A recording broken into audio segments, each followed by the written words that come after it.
శ్రీ గురు రాఘవేంద్రాయ నమః. మరి రాఘవేంద్రుల వారు జీవ సమాధి అయ్యే వరకు చెప్పుకున్నాం కదా. మరి ఈవేళ ఏం జరుగుతుంది? జగన్నాథ దాసునితో ప్రత్యక్ష సంభాషణ. క్రీస్తు శకం 18వ శతాబ్దంలో కర్ణాటక రాష్ట్రంలోని జగన్నాథ దాసుల వారు జన్మించారటండి. వీరికి బాల్యములో సంభవించిన బాలారిష్ట సూచితమైన అల్పాయుర్ధాయాన్ని వారి గురువులు అయిన గోపాలదాసుల వారు తప్పించి 40 సంవత్సరముల ఆయుర్ధాయాన్ని తమ యోగ భక్తి వలన ప్రసాదించారటండి ఆయనకి. అయితే జగన్నాథ దాసుల వారు పండితులై కన్నడ సాహిత్యములో అనేక గ్రంథాలు రచించారట.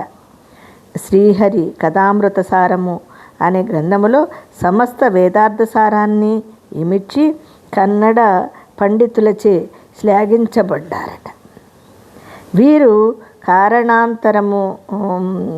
అంతరాల వల్ల అనేక అవాంతరాల వల్ల ఈయన ఏం చేశారంటే శ్రీ విజయదాసుల వారిని నిందించిన కారణముగా ఏదో ఒక సందర్భంలో ఆయన్ని నిందించడం వల్ల పరిణామాసోలకు గురి అయి బాధపడుతూ పెద్దల సలహా మేరకు మంత్రాలయము చేరారు. అదండి ఆయన చేరి అక్కడ గురు రాఘవేంద్ర స్వామి బృందావనాన్ని ప్రతిదినము సేవించుకుంటూ గడుపుచుండడం వలన బాధ నివృత్తి కలిగింది. అయినా జగన్నాథదాసు గారు మంత్రాలయంలోనే జీవితము గడపసాగారు. వారి భక్తి ప్రవృత్తుల ఫలితముగా రాఘవేంద్రుల వారు బృందావనము వద్ద ఏకాంత సమయములో జగన్నాథదాసుల వారితో సంభాషిస్తూ ఉండేవారు. జగన్నాథదాసుల వారు స్వామివారు ప్రహ్లాద అవతారములో సోదరుడిగా సంహ్లాద నామధేయము కలిగి ఉండేవారని కొన్ని గ్రంథాల వల్ల తెలియచున్నది. అదండి. ఈ విధముగా ప్రతిదినము గురు రాఘవేంద్రుల వారు జగన్నాథదాసులతో సంభాషించే విషయము అక్కడ కొందరికి తెలిసింది. వారు ఒకరోజు బృందావనం వద్ద ఇతరులకు కనిపించని విధముగా దాక్కున్నారట. ఆ రోజు జగన్నాథదాసుల పిలుపుకు జవాబు రాలేదు. తన వల్ల తప్పులుంటే క్షమించమని అనేక విధములుగా ప్రార్థించి చివరికి స్వామివారి అనుగ్రహము తప్పినదని నిశ్చయించుకుని నమస్కరించి వెళ్ళిపోయారంట.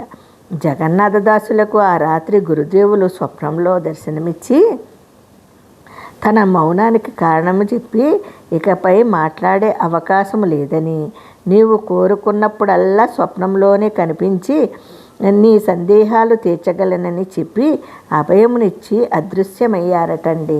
అది మరి గురువులంటే మామూలుగానండి. ఇప్పుడు నాకు బాబాగారు స్వప్నంలోని మెడిటేషన్లోని ఈ 2 అప్పుడు కనిపిస్తారండి. మనం గురువుల్ని నమ్మితే వాళ్ళకి సరెండర్ అయిపోతే వాళ్ళు మనకి అన్ని సందేశాలని స్వప్నం ద్వారా ఎక్కువగా ఇస్తారండి. చాలామందికి అంటే నాకైతే అట్లనే ఇస్తారండి.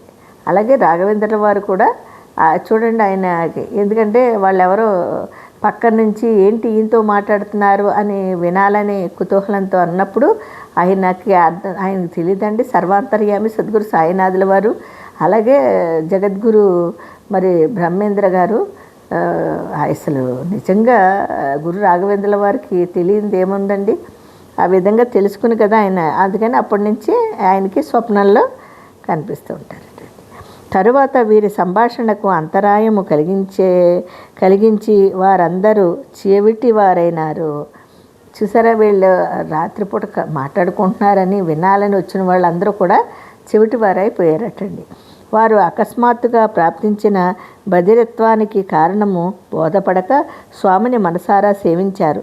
అప్పుడు వారికి స్వామి స్వప్న సాక్షాత్కారం చేసి, మీకు ఈ దుస్థితి ప్రాప్తించడానికి కారణము జగన్నాథదాసుల వారి ఆత్మ మీ మూలముగా క్షోభనందటమే కావున వారిని శరణు వేడుకోమని సలహా ఇచ్చారండి. అదండి. వారందరూ చేసిన పనికి పశ్చాత్తాపము చెంది జగన్నాథదాసుల వారిని క్షమించమని ప్రార్థించారట. వారి ఆశీర్వాదం పొందిన ఆ బధిరులకు చెవుడు పోయి ఆనందించారంటండి. జగన్నాథదాసుల వారు తమ 40వ సంవత్సరంలో ఆయుర్దాయములు అంటే 40 సంవత్సరాల ఆయుర్దాయాన్ని పెంచారు కదండి. ఆయుర్దాయంలో నిర్వహించవలసిన కార్యక్రమాలన్నిటినీ పూర్తి గావించుకుని తమ జన్మను గురు రాఘవేంద్ర సన్నిధిలో చరితామృతము గావించుకున్నాడు.